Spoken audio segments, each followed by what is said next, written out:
and welcome to Big Deal. Now, this week, it's a buffet of interesting conversations I had, especially from the TiECon conference, which was held in Mumbai. But first, let's take it straight to the top management of InvestCorp, which is a global fund, which has, remember, forayed into India with the acquisition of realty as well as the private equity businesses of IDFC Alternatives. Now, they plan to triple the book size in a few years and would also look at more acquisitions, especially in the infra space. Nisha, thank you first for having us here. We are really very happy to be here in Bombay to launch this new business and our strategy for India. You know, InvestCorp was formed 40 years ago to bridge really the investors of the Gulf with opportunities in the West, right. Particularly North America and Europe. And we started doing private equity, real estate, hedge funds, and lately credit business. In 2015, we took a look at you know, our strategy and vision, and we have set on ourselves a goal to double our AUM from 10 billion to 25 billion. Right. I am happy to say that we are almost there now, and so in the next medium term, we want to be at 50 billion AUM. Now, when we did this vision, part of it is to have a global distribution system where we are able to leverage our infrastructure and our experiences over the 4 decades to other parts of the world. And so India was one of the important markets that we saw important in this growth journey. Right. That's why we're here. All right. So India is important now for you as a destination, and right now you have $25 billion or so of assets under management, out of which what has been bought from IDFC Alternatives has about $500 million of assets under management, which is not small by any standards as you enter. What is, Rishi, going to be the growth path for you in India and taking off from what you have acquired right now?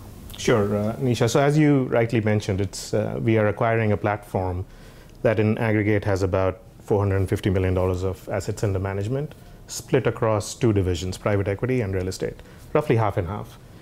And in both of those areas, we see immense potential for growth over the near to medium term horizon.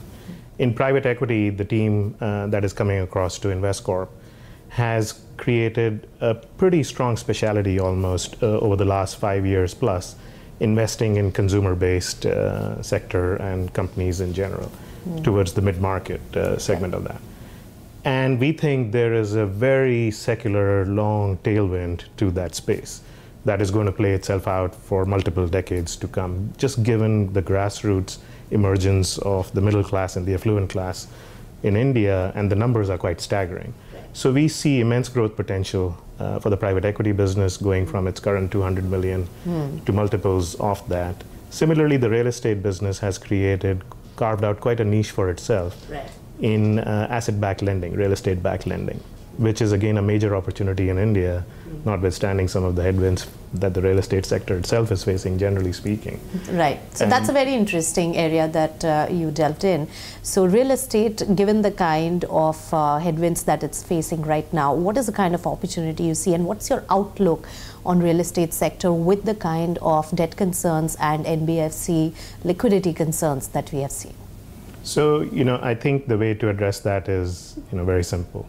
A challenge for some is an opportunity for others. And, you know, we have the benefit at this point in time of coming in at what would appear to be a very attractive time because of the fact that banks as well as NBFCs recently are facing some challenges of their own in terms of providing credit to what is otherwise the fastest growing economy in the world. It creates a fantastic opportunity for alternative credit providers, like this group that has now become part of InvestCorp India, to grow that business multifold. And we think the secular demand for mid-market housing in India, again, is part of that same old consumer growth story. That is not going anywhere. All right. So that's a very bullish commentary coming in from you. But Mohammed, what is the kind of expertise that InvestCorp can really bring in really growing these two areas of businesses, and especially real estate in India? Nisha, we're, in everything we do, we're the first investor first. So we invest first, and then we bring our investors with us. How much have you invested with this acquisition, Mohammed? This acquisition has over $500 million of AUM. Obviously divided in private equity and real estate. Our long-term plan for it, which is really very important, is really to triple it maybe in the medium term. So are you going to infuse more funds to put in the private equity as well as the real estate funds here in this business? Absolutely. I mean, so what is the target? We are targeting 1.5–3 times the AUM present in the medium term. Right. And like I said, we come and we have the support of our investors and our shareholders. We bring the expertise that we have done in the West and other places. We bring the required capital for whatever structure that we see fit in here. All right. Now, Rishi, another area of interest for InvestCorp in IDFC Alternatives business was the infrastructure fund.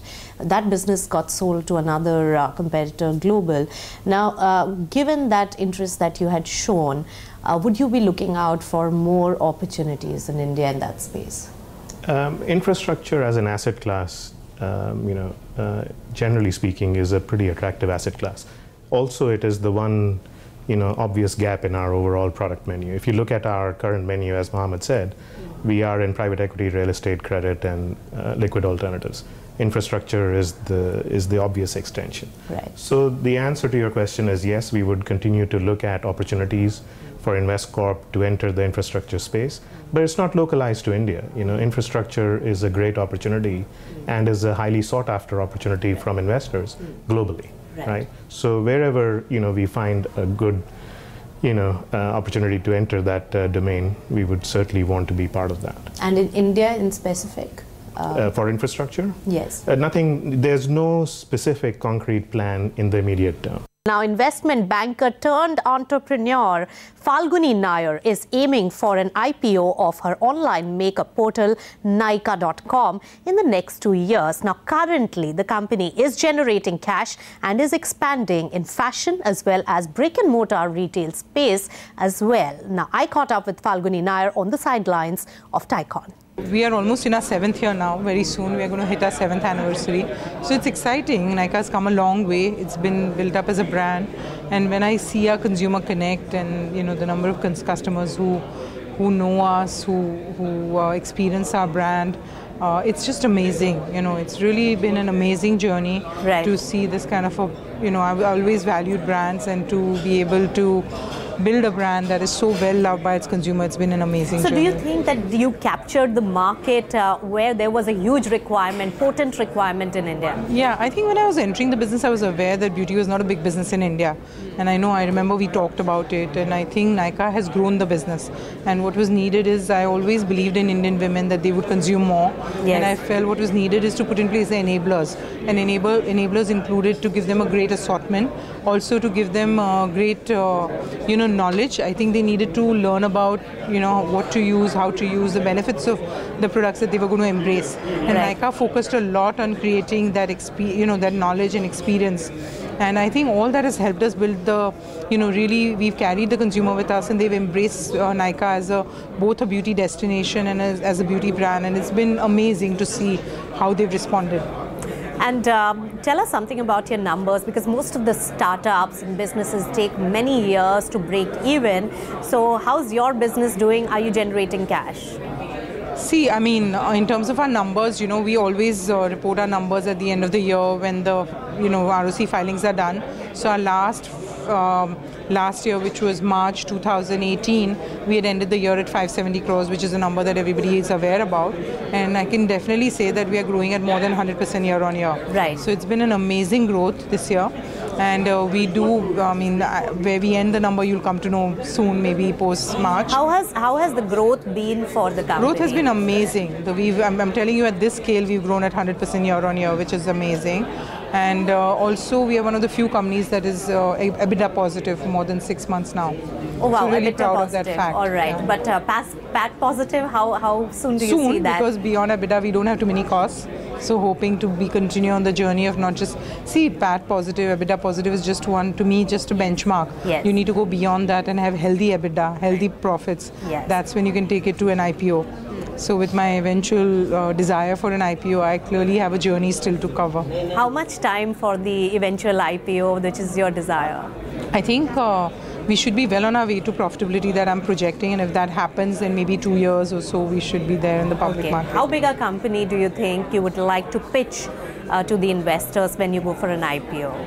I think it's about a certain size and scale that it becomes liquid enough. That's the advice I used to give all the other companies. So I better give that advice to me. Yes, exactly. So that's why I'd rather have a company reach a size and scale where it can be liquid enough, and that's when I would take it to the IPO. You know all the traits on this particular No, it's just trade. for the benefit of the investor. I mean, there's no point having a company that's not big enough. That's a good thing of being an investment banker and the owner of the company as well. But talking about the growth prospects in the business, you're already investing and expanding into, say, retail, the physical retail from online where you started, and also getting into fashion. So besides the e-commerce in beauty, we have 3 other pegs to our business. So one is physical retail, where now we are 33 stores strong, and we have another 9 in pipeline before March and April. So clearly growth path for that. Physical retail will soon account for about 10% out of our turnover and eventually 20%. Similarly, we are building brand Nykaa, Nykaa Cosmetics, Nykaa Bath and Body, a whole range of Korean masks we are introducing now.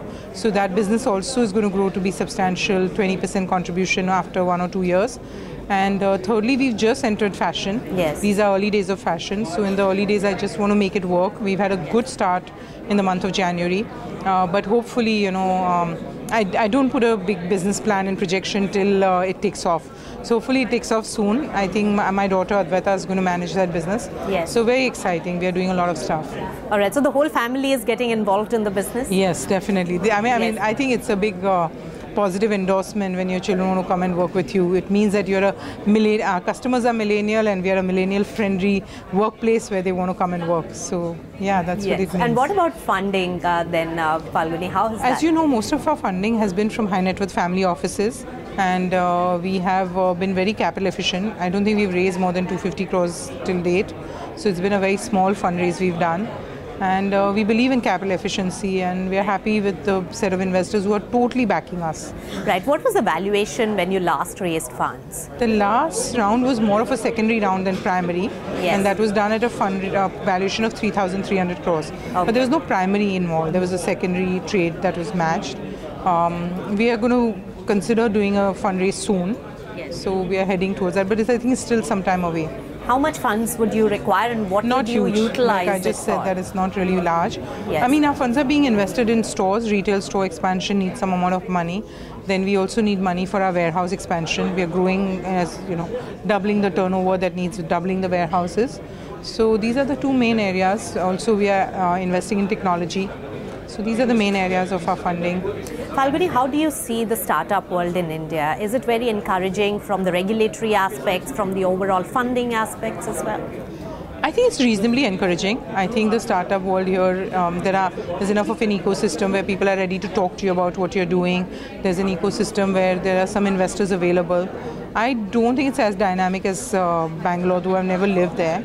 But what I hear say about, a Bangalore ecosystem where they all come together to help you solve a problem that you may have in the startup. So I think it's not as dynamic as Bangalore, where I've heard that, people get together to come and help you solve a problem that you may have.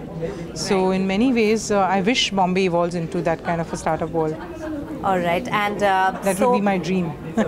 All right, and any challenges at the moment that you face in this online e-commerce world then? No, at the moment we don't have that much of a challenges. Of course, the government regulatory has the regulatory guidelines where they've clarified the rules has put a spanner at least in some of the big firms and their business model.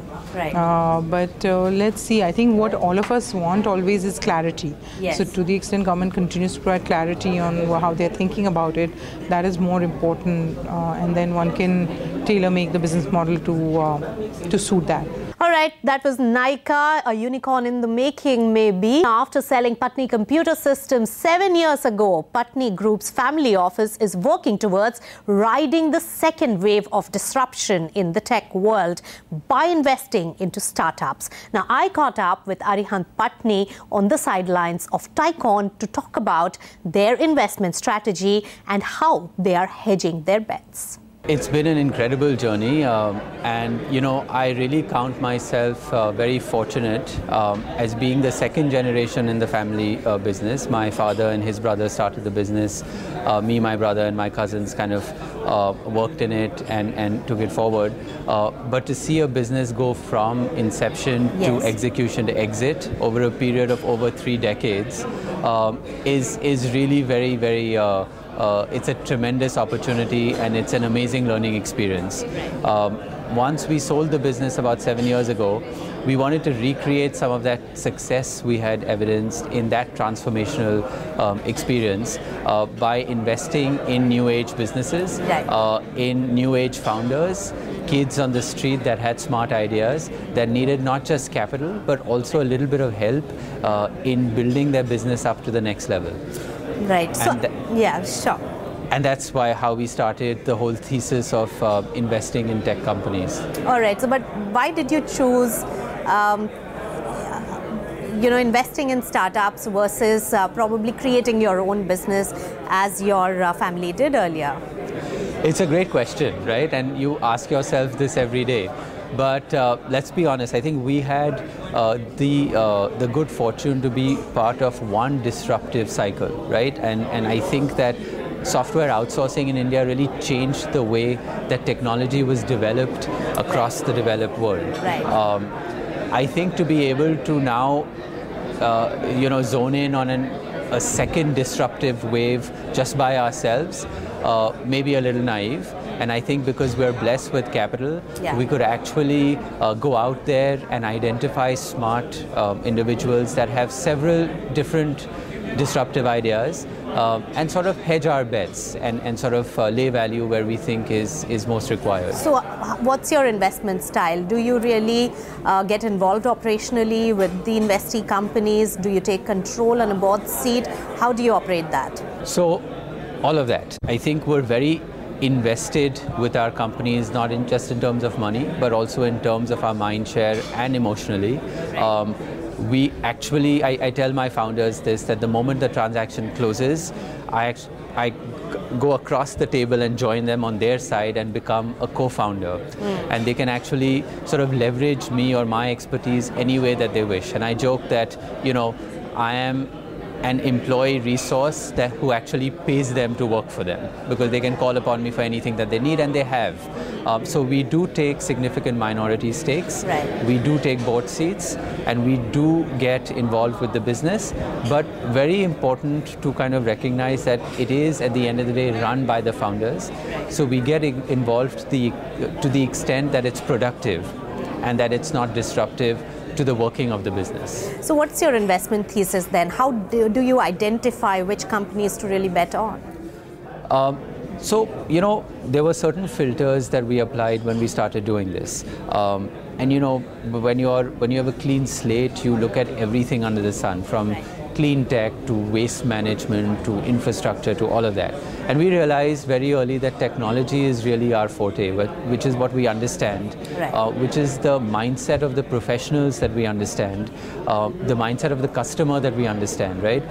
And where we can add most value aside from our capital, which is why we thought that we would focus on tech. We created 3 different funds, each with a a separate thesis, and very quickly one is in consumer internet, one is in enterprise big data, another one is in enterprise tech as a whole. Again, coming in early, being the first institutional check in the company, getting in really at the ground level. That's really where we add most value.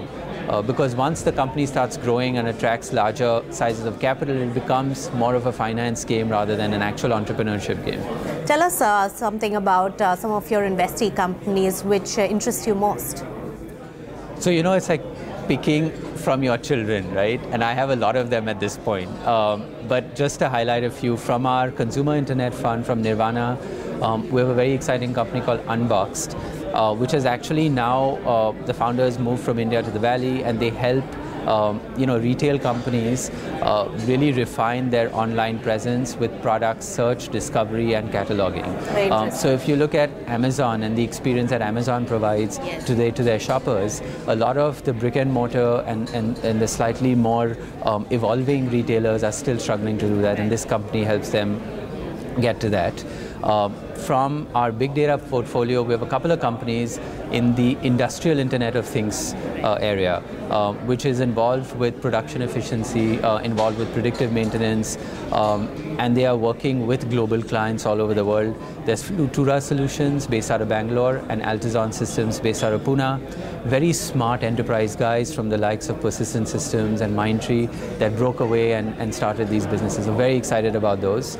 Very, again, futuristic. So it's early, but even in India, they're differentiating themselves on a global landscape, which I think is quite refreshing to see.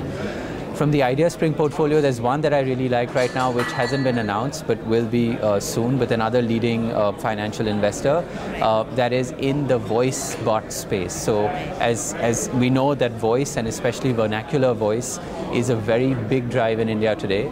And I just learned that Alexa actually has more users in India than anywhere else in the world. Just going on that theme, that's a pretty interesting company that we just invested in. All right. And what about the exit plans? Have you really had the exit for any of your portfolio companies, and how do you plan that, and how are the valuations really stacking up? So it's still a young portfolio, and coming in, we sort of knew that we were getting in from a business mindset, from an entrepreneur mindset, and therefore did not want to focus too much on exits, and especially for our founders, because then the sort of behavior changes a little bit. Right. That said, I think it's healthy for even if you kind of pass the baton on to the next investor or the next strategic investor in a company, and generally in a 7 to 10 year time frame, it's healthy to do so. So hopefully we'll see some of that in our portfolio. Right. In terms of valuations, I think there's been sort of ups and downs over the past 10 years.